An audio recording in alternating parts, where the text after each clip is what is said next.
So I want to start this episode by asking you to think back to when you were learning how to drive.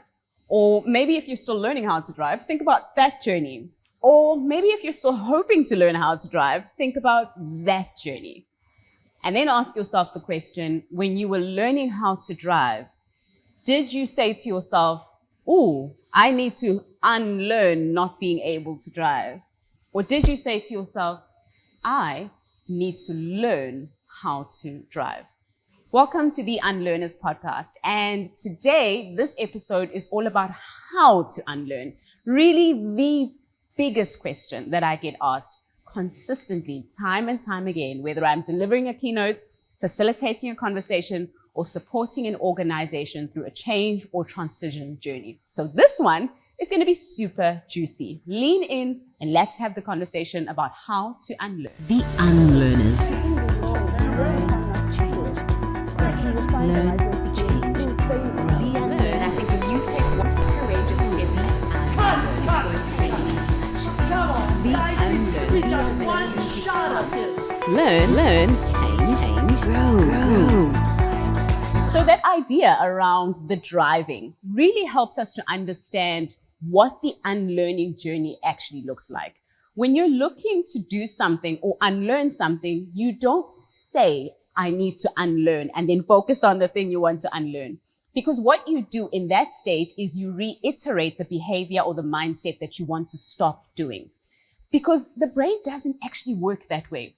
Did you know that if you focus on the thing you want to stop doing and say to yourself, "Ooh, let me focus on stopping this thing," every day you think about, how can I stop this thing? How can I stop doing this thing that I don't want to do? Do you know that those neural pathways or those patterns in your brain actually get reinforced? So you end up doing more of the thing that you say you want to stop doing. It's actually really funny. But here's the good news. Your brain actually already knows that that's how you unlearn. That's why when you want to unlearn not being able to drive, your brain says to you, "I need to learn how to drive." So the big idea there is that you and I, when we unlearn anything at all, a deep pattern, a deep behavior, a mindset, a perspective, our biggest job needs to be, what do I need to learn? It's about time we start to shift our focus to what we need to learn. Because here's what that does. When you understand what you need to learn, you start to build those neural pathways. And here's the even better news. Your brain, that's how your brain learns.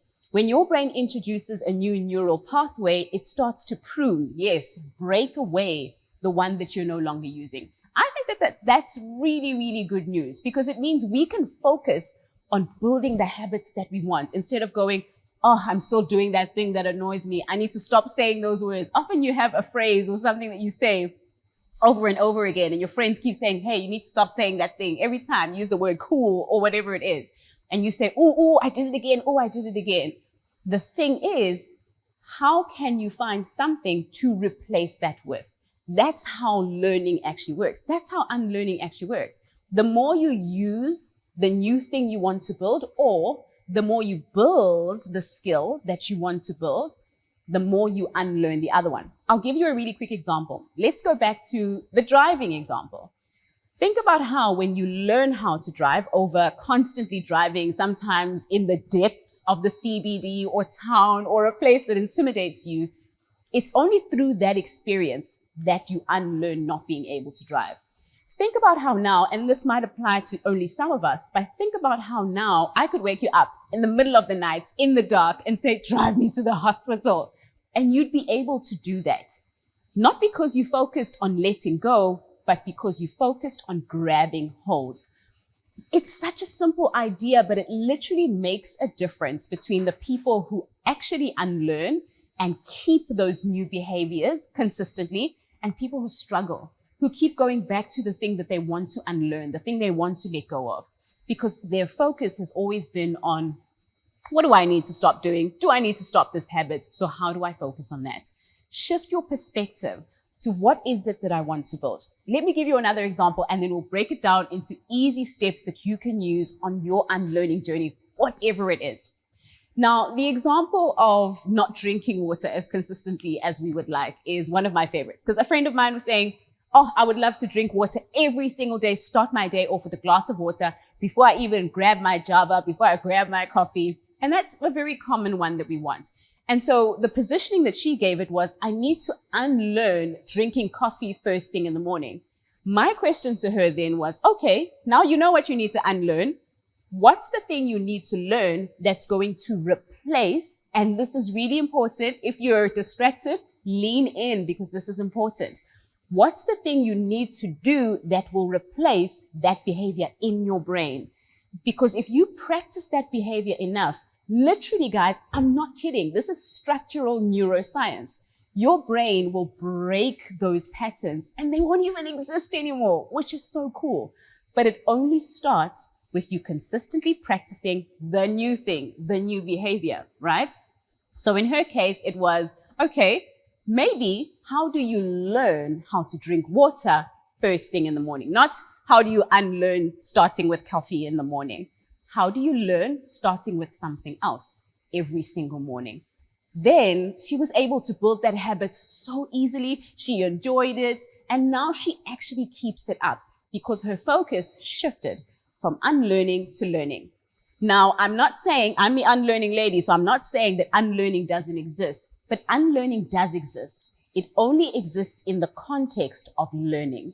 And when your brain learns, it unlearns by default. Unlearning is a default. You don't even have to do that consciously. It's a default of learning.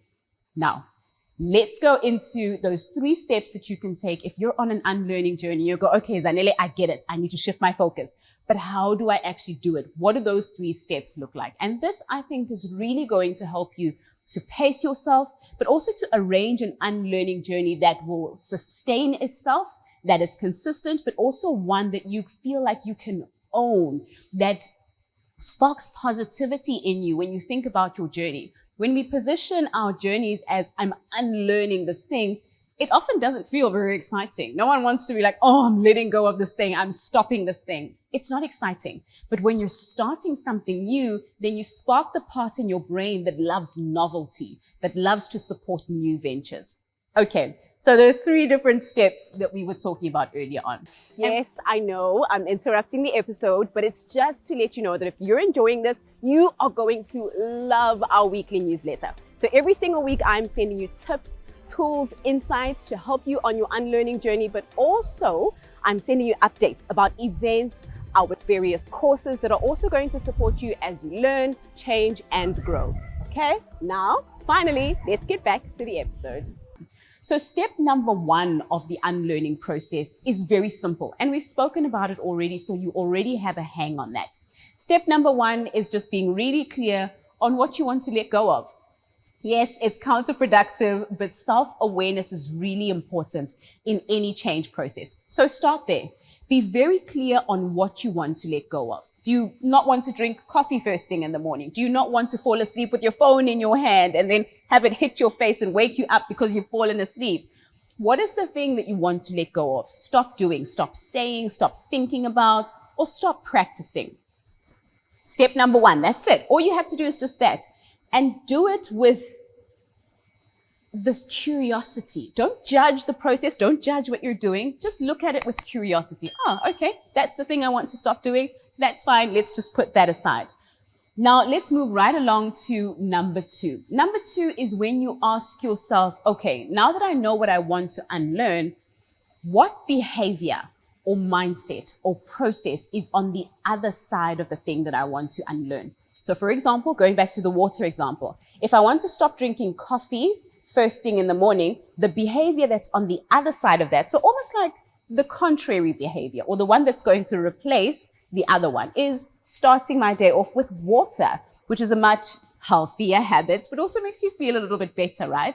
That's step number 2. Just ask yourself the question, what are some habits? What are some phrases? What are some ideas or mindsets that are on the other side of what I say I want to unlearn? And when you do that, then you shift your brain to solution focused. Your brain wants to support you, but oftentimes we assume we know everything. So we just sit back and we're like, okay, that's sorted. And then the brain doesn't come up with new ideas.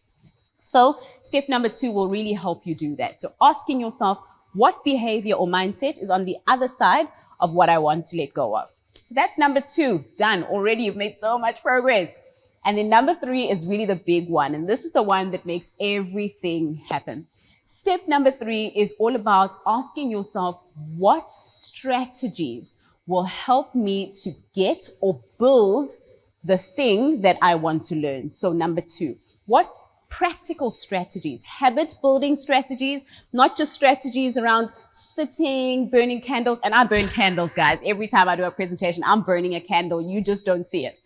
But burning candles is a beautiful process, but it's not practical and it won't assist you in getting to your goal. That's what I mean by practical. So you want to ask yourself, what practical habit building strategies will help me build the thing that I'm trying to learn? So let's get into examples, because I'm all about habit building and I have a lot of really great processes that will help you.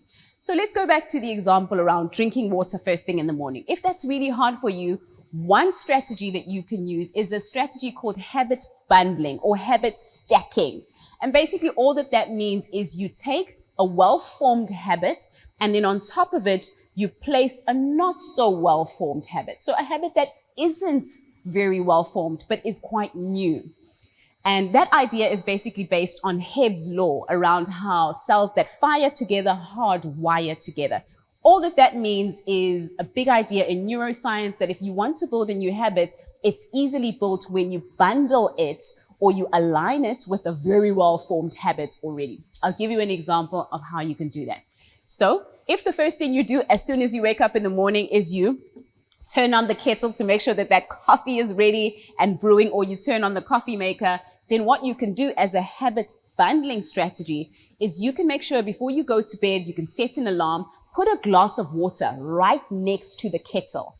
And because your habit of turning the kettle on is already well established, now you've got a glass of water right next to the kettle. So you've bundled a new habit with an old habit. As soon as you see that, your brain is going, oh yes, water first. So all you have to do is you fill that glass of water and you drink it. A simple strategy to really help you go, okay, how do I build the habits that I say is going to replace what I want to unlearn? Lots of other strategies that you can look into that I'm happy to chat to you about in the comments below this video or in the comments of this podcast, wherever you are listening to it. Because I think building habits is one of the key areas that help us to unlearn. That's how we hardwire new habits. That's how we hardwire new learnings, but also how the brain builds that beautiful consistency that we need as we relearn anything at all, which is such an exciting journey.